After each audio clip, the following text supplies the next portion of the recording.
নেতৃত্ব দানকারী দেশপ্রেমিক সকল ইসলামী দল, ব্যক্তিত্ব, স্কলারদের মধ্যে ভিন্ন মত থাকা সত্ত্বেও আজকে একটি ঐতিহাসিক ঐক্যের যে পরিবেশ এবং সম্ভাবনা দেখা দিয়েছে, সৈয়দ মোহাম্মদ রেজাউল করিমের আহ্বানে আজকের ঐতিহাসিক মঞ্চে যারা বসে আছেন তারাই হচ্ছে এই ঐক্যের মহাকাণ্ডারী। সংগ্রামী ভাইরা আমার, আজকে নেতৃবৃন্দের উপস্থিতি এবং পীর সাহেবের সংগ্রামী ভূমিকায় তিনি আজকে নতুন ইতিহাসের স্রষ্টা হয়ে ইতিহাসে তার নাম স্বর্ণাক্ষরে লেখা থাকবে। সংগ্রামী দেশবাসী ভাইরা, আমি অন্তর্বর্তীকালীন সরকারের প্রধান প্রফেসর ডক্টর মোহাম্মদ ইউনূস আপনাকে বলতে চাই, আপনিও ন্যাশনাল কনসেনসাস কমিশন যেটা হয়েছে তারও আপনি চেয়ারম্যান, তার কো চেয়ারম্যান করা হয়েছে প্রফেসর ডক্টর আলী রিয়াজকে। আর নির্বাচন কমিশনের প্রধানকে আমি বলতে চাই, আজকের এই সমাবেশ থেকে, এই জনসমুদ্র থেকে এই বার্তা যদি আপনারা বুঝতে ভুল করেন, পিওর পদ্ধতি ছাড়া নির্বাচন বাংলার মানুষ গ্রহণ করবে না। আমি প্রধান উপদেষ্টা, নির্বাচন কমিশনার সকলকে বলবো, আপনি জাতির উদ্দেশ্যে নিরপেক্ষ থাকার অঙ্গীকার করেছেন, আপনার অঙ্গীকারের প্রতি আপনি সাবধান থাকবেন। আপনার কোন কোন ভূমিকায় জাতির মধ্যে কিন্তু সংশয় তৈরি হয়েছে। পরিষ্কার বলতে চাই, আপনি সোজা থাকবেন।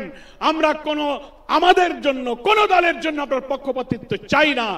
2000 ছাত্র জনতার জীবন, হাজার হাজার মানুষের রক্ত, 17-18 বছরের মানুষকে ফাঁসি, অত্যাচার, জুলুম, রিমান্ড, ক্রসফায়ার দিয়ে আলেম ওলামা পীর মাশায়েখদের যে নির্যাতন করেছেন, সেই সংগ্রাম আমরা ব্যর্থ হতে দেব না।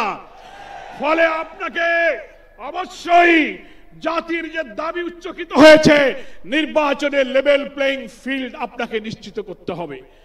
আপনি জাতির কাছে, জাতির উদ্দেশ্যে ভাষণে একটা কথা বলবেন, being a head of the government একটা কথা বলবেন, রাষ্ট্রীয় টেলিভিশনে একটা কথা বলবেন, কোন একটা দলের কাছে আলোচনায় গিয়ে সে কথা আপনি ভুলে যাবেন, এটা নিরপেক্ষতা ভঙ্গ হয়েছে। আপনাকে বলতে যে আপনি সোজা থাকুন। রাজনৈতিক সংলাপে আপনি দোষ করেননি, বৈঠক করার অধিকার সবার আছে, কিন্তু আপনি এক জায়গায় কথা বলে মত পরিবর্তন করবেন কেন? আপনাকে জাতির সামনে আসতে হবে, সকল দলের সাথে বসে আপনি বলবেন যে ভাই আমাদের এই অসুবিধা, আসুন আমরা সবাই মিলে এইটাই করি, আমরা রাজি আছি। কিন্তু আপনার এই ভূমিকায় প্রশ্ন তৈরি হয়েছে, আগামী 8-10 মাস পরে যদি নির্বাচন হয় আপনি সোজা থাকবেন কিনা? আপনাকে এই 8 মাসে নিরপেক্ষতার প্রমাণ আপনাকে দিতে হবে। আপনাকে নির্বাচনের আগে যে শর্ত, মানবতা বিরোধী গণহত্যাকারীদের বিচার অবশ্যই দ্রুত দৃশ্যমান করতে হবে। দিল্লিতে বসে দিল্লির তাবেদার শেখ হাসিনা এই বাংলাদেশকে আবার উস্কানি দিয়ে ভারতের সেবাদাসে পরিণত করার ষড়যন্ত্র করছে। অবিলম্বে নির্বাচনের আগে এই বিচার আমরা দৃশ্যমান দেখতে চাই। সংস্কারের ব্যাপারে অনেকে ঢিলা দিচ্ছেন, বলে ইলেকশন আর সংস্কার একসাথে হবে, ক্ষমতায় গিয়ে করব। কিভাবে বুঝলেন কে ক্ষমতায় যাবে? জনগণের ভোট আপনি পান, তারপরে আপনি ক্ষমতায় যাবেন।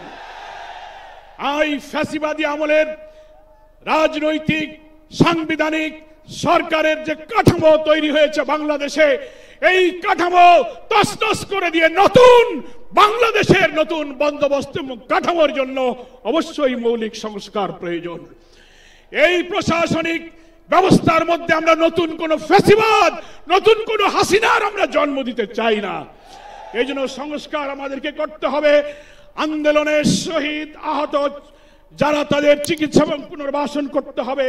প্রবাসী 1,10,00,000 ভোটার, তাদেরকে ভোটাধিকারের ব্যাপারে আপনাকে নিশ্চিত করতে হবে। স্থানীয় সরকার নির্বাচন আগে দিতে হবে। জুলাই সনদ এবং ঘোষণাপত্র অবশ্যই, জুলাই বিপ্লবের বার্ষিকী আমরা 1 তারিখ থেকে 8ই আগস্ট পালন করব। এর মধ্যেই জুলাই সনদ এবং জুলাই ঘোষণাপত্র আপনাকে বাস্তবায়ন করতে হবে। সংগ্রামী দেশবাসী, বাংলাদেশ জামায়াত ইসলামীর সংগ্রামী আমির ডাক্তার শফিকুর রহমান তিনি পীর সাহেব চরমনাইকে এবং আপনাদের সহ সকল দেশবাসীকে জামাত ইসলামের পক্ষ থেকে সালাম এবং শুভেচ্ছা জানিয়েছেন।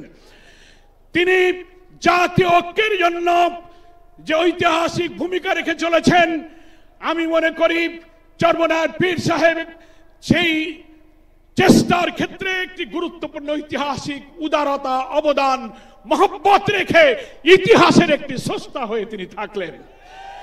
আগামী দিনে জাতীয় ঐক্যের মধ্য দিয়ে নতুন ফ্যাসিবাদের জন্মকে আমাদের ঠেকাতে হবে। আমরা এই ঐক্যের পেছনে চরমনাইয়ের পীর সাহেবের যে উদারতা, যে আন্তরিকতা, যে মহব্বত, তার মাধ্যমে তিনি যে গুরুত্বপূর্ণ ভূমিকা পালন করেছেন আমরা দেখতে পাচ্ছি। ইতিমধ্যেই বাংলাদেশের গ্রামে গঞ্জে, শহরে, নগরে, বন্দরে ওলামায়ে কেরাম, মুসলিম উম্মাহর নেতৃত্বদানকারী জনগণের এই ঐক্যের পরিবেশ দেখে, আজকে এক মঞ্চে দেখে গ্রামে গ্রামে ঐক্যের জোয়ার শুরু হয়েছে। আসুন ভেদাভেদ, ভিন্নমত পরিহার করে মুসলিম জাতি সত্তা মূল্যবোধ রক্ষার জন্য আল্লাহ তাআলার দ্বীনকে পার্লামেন্টে নিয়ে ন্যায় বিচার, সুশাসন, বৈষম্যহীন এক নতুন সমৃদ্ধ মানবিক বাংলাদেশ গড়ার জন্য আমরা ঐক্যবদ্ধ থাকব। সকলকে ধন্যবাদ। বাংলাদেশ জিন্দাবাদ। ওমা তৌফিক ইল্লা বিল্লাহ। আসসালামু আলাইকুম ওয়া রাহমাতুল্লাহি ওয়া বারাকাতুহু।